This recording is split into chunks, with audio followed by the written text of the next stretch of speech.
ताजमहल पर ताजा विवाद की शुरुआत हुई उत्तर प्रदेश सरकार के टूरिज्म मंत्रालय की बुकलेट से, जिसमें कुशीनगर और गोरखनाथ मंदिर को तो शामिल किया गया, लेकिन ताजमहल का जिक्र नहीं किया गया। विवाद बढ़ने पर यूपी पर्यटन विभाग की तरफ से कहा गया कि ये उन कामों का विवरण है जिनका विकास यूपी सरकार करवा रही है या करवाने वाली है। यूपी की पर्यटन मंत्री रीता बहुगुणा जोशी को भी सफाई देनी पड़ी कि ताजमहल हमारी सांस्कृतिक विरासत है और दुनिया के मशहूर पर्यटन स्थलों में से एक है। लेकिन इन सफाइयों के बीच विवादों का तीर कमान से निकल चुका था। ताजमहल पर विवादों को आगे बढ़ाया यूपी के सरधना से बीजेपी विधायक संगीत सोम ने विवादास्पद बयान दिया कि ताजमहल को गद्दारों ने बनवाया। अपने भाषण में वो इतिहास की गलतियों को भी सुधारने की बात करते नजर आए। कि पिछले बहुत सालों में इस हिंदुस्तान में और उत्तर प्रदेश में जो इतिहास बिगाड़ने का काम किया है, आज उत्तर प्रदेश और हिंदुस्तान की सरकार उस इतिहास को सही रास्ते पर ले जाने का काम कर रही है, किताबों के अंदर लाने का काम कर रही है। भगवान रामचंद्र जी से लेकर कृष्ण जी से लेकर महाराणा प्रताप तक का इतिहास, शिवाजी राव तक का इतिहास आज किताबों में लाने का काम कर रही है। और कलंक कथा जो किताबों में लिखी गई है, चाहे अकबर हो, चाहे औरंगजेब हो, चाहे बाबर हो, उनके इतिहास को निकालने का काम कर रही है सरकार को।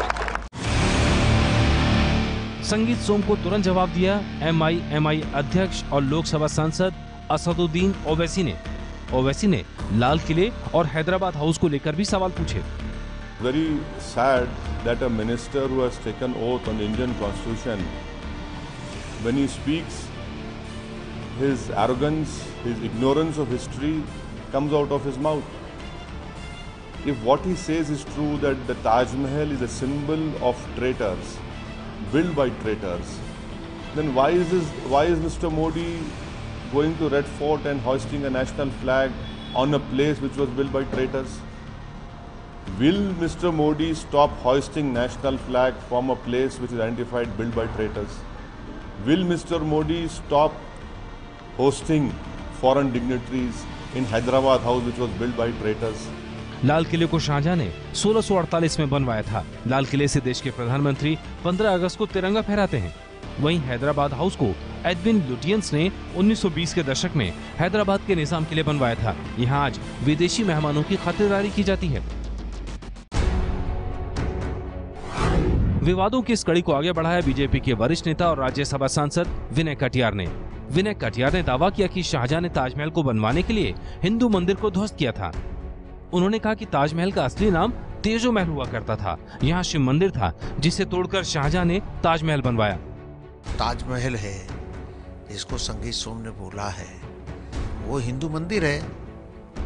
वो वहाँ पर देवी देवताओं का सारे चिन्ह हैं। वो जो मंदिर है वो तेजोमय महल है, उसका नाम है तेजोमय महल। वहीं हरियाणा के टूरिज्म मंत्री अनिल विज भी ताजमहल विवाद में कूद पड़े। उन्होंने ताजमहल को खूबसूरत कब्रिस्तान की संज्ञा दे डाली। ताजमहल एक खूबसूरत कब्रिस्तान है। वो खूबसूरत भी है, ये सच्चाई है, और उसमें कब्रें भी हैं, इसलिए कब्रिस्तान है। विवादों में आग डालने का काम किया उत्तर प्रदेश में एसपी सरकार में मंत्री रहे आजम खान ने कहा कि ताजमहल को डायनामाइट से उड़ाया जाना तय है। आजम खान ने कहा कि ताजमहल ही नहीं, राष्ट्रपति भवन को भी गिरा देना चाहिए, क्योंकि ये गुलामी का प्रतीक है। कि अकेले ताजमहल ही क्यों, पार्लियामेंट भी क्यों नहीं, राष्ट्रपति भवन क्यों नहीं, कुतुब मीनार क्यों नहीं, दिल्ली का लाल किला क्यों नहीं, आगरे का किला क्यों नहीं?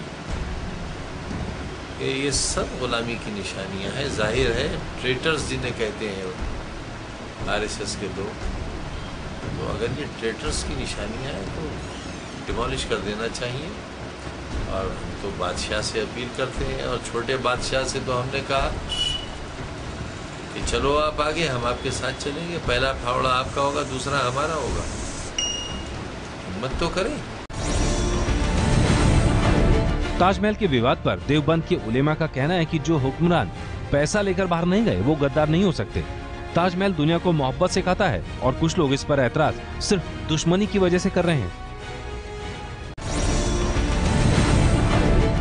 ताजमहल के विवाद पर पूर्व सीएम अखिलेश यादव ने भी बीजेपी पर तंज कसा। उन्होंने कहा कि दुनिया भर के लोग ताजमहल के सामने फोटो खिंचवाने के लिए लालायित रहते हैं। ऐसे में बीजेपी चाहे तो भी इतिहास बदल नहीं पाएगी।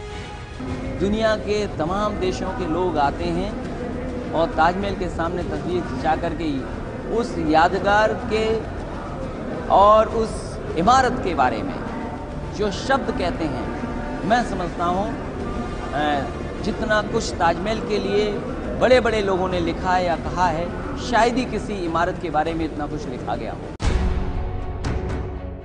पूरे विवाद को शांत करने की कोशिश की उत्तर प्रदेश के मुख्यमंत्री योगी आदित्यनाथ ने। योगी ने ताजमहल को ऐतिहासिक इमारत बताया। उन्होंने कहा कि वो 26 अक्टूबर को ताजमहल का दौरा कर आगरा को कई सौगात देंगे। हमें इसकी तह में जाने की आवश्यकता नहीं है कि ताजमहल क्यों बना, क्या किसने बनाया, किस उद्देश्य के लिए बनाया। महत्वपूर्ण ये कि ताजमहल भारत के मजदूरों की, भारत माता के सपूतों की खून पसीने की कमाई से बना हुआ है। वह अपनी वास्तु के लिए जग विख्यात है। वह एक पुरातात्विक इमारत है। उसका संरक्षण, उसका संवर्धन, पर्यटन की दृष्टि से उसको बढ़ावा देने और वहां पर आने वाले पर्यटकों की सुविधा और सुरक्षा का दायित्व उत्तर प्रदेश सरकार का है। हम लोग उसका निर्वहन करेंगे। 26 अक्टूबर को योगी आदित्यनाथ ताजमहल के सामने 500 लोगों के साथ झाड़ू लगाएंगे। साथ ही शाहजहां और मुमताज की कब्र भी देखेंगे। योगी का ये पहला ताज दौरा होगा। सीएम बने योगी आदित्यनाथ भले ही आज ताजमहल को पर्यटन के नक्शे पर चमकाने की बात कर रहे हो, लेकिन एक वक्त में वो ताजमहल का नाम बदलने की वकालत कर चुके हैं। ताजमहल का भी नाम बदलवा देंगे, सबका नाम बदलेंगे। क्या होगा जी ताजमहल का नाम? वो तो आप तय करेंगे। नहीं, मैं क्यों, आप बदलवाना चाहते हैं, मैं कौन होता हूँ जी? आप जो तय करेंगे हम तय कर देंगे। नहीं, पर आपने मतलब आप क्या कह रहे हैं, ताजमहल बदलवाना चाहते हैं नाम पर, नाम नहीं सोचा योगी आदित्यनाथ? मैंने कहा ना, समय आने दीजिए, हर चीज का इंतजार करिए। यूपी की योगी सरकार ने धनतेरस के मौके पर साल 2018 के लिए जो हेरिटेज कैलेंडर जारी किया है, उसमें जुलाई महीने के पेज पर ताजमहल का फोटो छापा गया है। इस पेज पर प्रधानमंत्री नरेंद्र मोदी और सीएम आदित्यनाथ की भी फोटो लगाई गई है। कैलेंडर में बीजेपी का स्लोगन भी छापा गया है, सबका साथ सबका विकास। इसी साल अप्रैल महीने में ताजमहल में केसरिया दुपट्टा उतरवाए जाने को लेकर भी विवाद हुआ था। दिल्ली में आयोजित सुपर मॉडल इंटरनेशनल कंपटीशन में शामिल 34 देशों की 46 मॉडल 19 अप्रैल को ताजमहल देखने पहुंची थी। तब एएसआई के कर्मचारियों ने इन विदेशी मॉडल्स का राम नाम का केसरिया दुपट्टा उतरवा दिया था। इसके बाद हिंदूवादी संगठनों ने ताजमहल के बाहर इस घटना का विरोध किया था।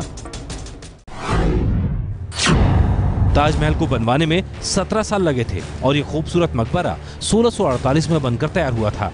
ताजमहल आगरा में बना है, जो उस वक्त मुगल सल्तनत की राजधानी थी। करीब 20,000 मजदूरों ने ताजमहल बनाया था। ऐसी मान्यता है कि ताजमहल बनवाने के लिए मजदूरों के हाथ काट दिए गए थे, पर ताजमहल से जुड़े लोगों के पास एक दूसरी कहानी भी है। बनाने वाले मजदूर जो थे ताकतवर हुआ करते थे, लंबे लहीम शहीम हुआ करते थे। ख़ास तौर से मुगलिया सल्तनत उनका मजदूरों का ख्याल रखती थी हर तरीके से, खाने से, पीने से, कपड़ों से, क्योंकि फ्री दिया करते थे, तनख्वाह अलग दिया करते थे।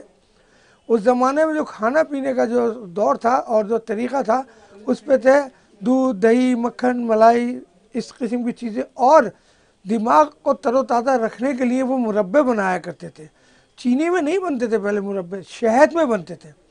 शहद में मुरब्बे बनाया करते थे। गाजर का मुरब्बा, सेब का मुरब्बा, आमले का मुरब्बा, गिरी का मुरब्बा, एक आता है बेलगिरी, उसका मुरब्बा। ये दिमाग के लिए बहुत ताकतवर चीज़ होती थी, क्योंकि ये बहुत बारीकी काम था और दिमाग का काम था, इसलिए उनका ख्याल किया जाता था।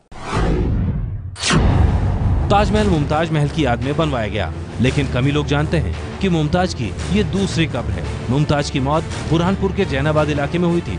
यहीं पर मुमताज की अस्थायी कब्र बनाई गई थी। यहाँ करीब 6 महीने तक ताबूत में शव को सुरक्षित रखा गया था।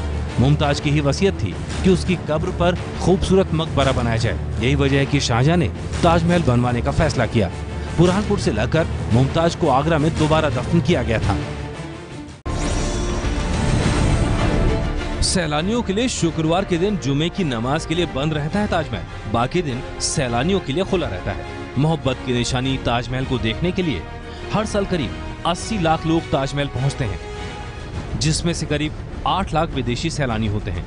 साल 2015 में भारत आए सैलानियों में से करीब 23% विदेशी सैलानी ताजमहल देखने आगरा पहुंचे थे। साल 2016 में तो ताजमहल देखने के लिए 25 करोड़ रुपए की टिकट बिकी थी। ताजमहल के बारे में कम ही लोगों को पता है कि ताजमहल दरअसल दिल्ली की कुतुब मीनार से भी ऊंचा है। कुतुब मीनार की ऊंचाई 72.5 मीटर है, जबकि ताजमहल की ऊंचाई 73 मीटर। ताजमहल को आगरा के दक्षिण छोर पर पठारी इलाके में यमुना किनारे बनाया गया था। करीब 3 एकड़ के इलाके को खोदकर उसे नदी की सतह से करीब 50 मीटर ऊंचा किया गया ताकि उसमें सीलन न आए। ताजमहल के आधार में करीब 50 कुएं हैं। ताजमहल का आधार ऐसी लकड़ी पर बना है जिसे मजबूत बनाए रखने के लिए नमी की जरूरत होती है। ये नमी यमुना नदी से मिलती है। ताजमहल को बनाने में 1000 से ज्यादा हाथी इस्तेमाल हुए थे।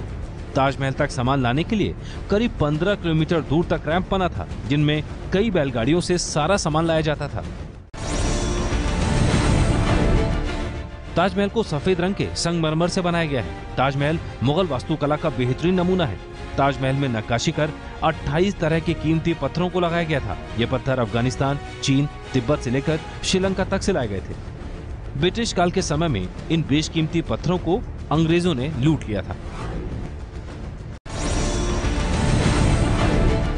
चांदनी रात में ताजमहल देखने का मजा ही अलग है। चांद की रोशनी पड़ते ही दूधिया रंग में नहा उठता है ताजमहल।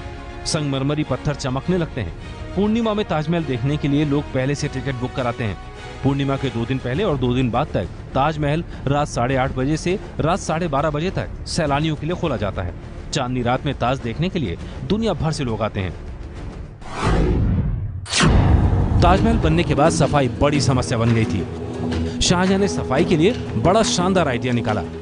ये ताजमहल यहाँ बनना है और ये ऊपर तक आधा तक हो गया, जहाँ तक आदमी के बस का था सामान पहुँचा सकते थे, जहाँ तक पहाड़ बांध के ऊपर पहुँचा सकते थे पहुँचा दिया, उसके ऊपर नहीं जा सकता था। उन्होंने फिर क्या करा था, चारों साइड में ताजमहल के मिट्टी डाल के स्लोप बना दिए थे। वेस्टर्न गेट से और पीछे जमुना से जो भी पत्थर, जो भी सामान, जो भी लकड़ी पहुँचानी होती थी, ऊँट और घोड़े, हाथी उसके ऊपर चढ़ के ऊपर पहुँचाया करते थे। स्लोप बन गया था, पूरा मिट्टी से ढक गया था। शाहजहां बादशाह को बुलाया गया था, ये कंप्लीट हो गया। बोले ये तो पहाड़ सा लग रहा है, क्या है? बोला ताजमहल है इसके अंदर। तो फिर कैसे देखूं? अब इसको खुलने में कितना टाइम लगेगा? उन्हें बड़े बड़े आर्किटेक्ट बुलाए, पूछा इसे खोलिए, मैं देखना चाहता हूँ जल्दी। या तो आपको खोलने के बाद हमें बुलाना चाहिए था, अब हम तो जल्दी देखना चाहते हैं। कोई कह रहा था इसके अंदर 1.5 साल लग जाएगा मिट्टी हटाने में, पहाड़ हटाने में। कोई कह रहा है 2 साल लग जाएंगे, कोई कह रहा है 1 साल लग जाएंगे। बोला कोई ऐसा भी साधन है कि 15 दिन या 1 हफ्ते में खुल जाए? बोला ठीक है, अब यहाँ हम अपना आइडिया देंगे। वो पहले ज़माने में ढोल लेके डोंडी पीटते थे। ख़ास वो आम को खबर की जाती है, आपने सुना होगा, आजकल फिल्मों में दिखा देते हैं। उन्हें डोंडी पिटवा दी। ताजमहल को छोड़ के बाकी जो सामान है सब जनता ले जाए यहाँ से। 1 हफ्ते के अंदर सारा ताजमहल साफ हो गया। पत्थर, ईंट, गारा, नगीन है जो बचे हुए थे सब, जब एक कॉल होता है बादशाह जो कह दिया हो गया, लकड़ी और बल्लियाँ, स्लीपर सब ले गए, ताजमहल साफ हो गया, क्लियर देख लिया। 1963 में बनी थी फिल्म ताजमहल, जिसमें अभिनेता प्रदीप ने शाहजहां की भूमिका निभाई थी। जो वादा किया वो निभाना पड़ेगा, रोके जमाना चाहे रोके खुदाए तुमको आना पड़ेगा। 1964 में आई थी फिल्म लीडर। इसमें भी ताजमहल पर खूबसूरत गीत था। एक शहंशाह ने बनवा के हंसी ताजमहल, सारी दुनिया को मोहब्बत की निशानी दी है। साल 2005 में ताजमहल पर इटर्नल लव स्टोरी फिल्म बनी। हाल के दिनों में यंगिस्तान फिल्म में अरिजीत सिंह का ताजमहल पर गाना बहुत मशहूर हुआ।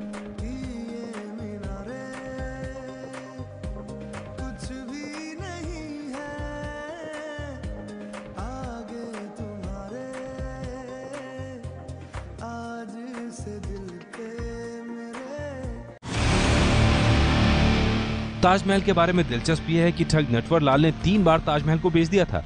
नटवर लाल की इस ठगी के आधार पर फिल्म बंटी और बबली में सीन था जिसमें बंटी और बबली ताजमहल को बेच देते हैं। The document ready for 5. Interested? Not interested.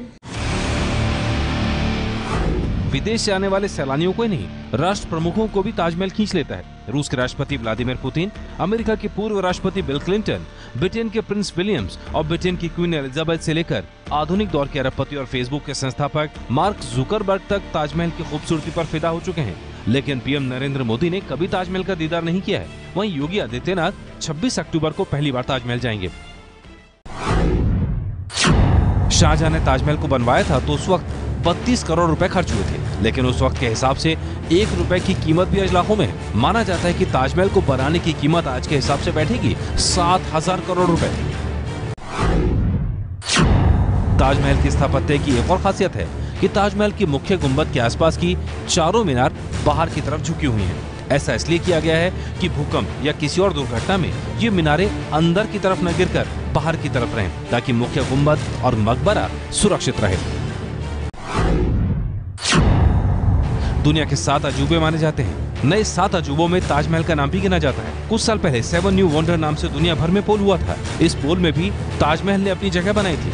संयुक्त राष्ट्र संघ की संस्था यूनेस्को ने साल 1983 में ताजमहल को विश्व की धरोहर घोषित किया था। भारत में ताजमहल की देखभाल का जिम्मा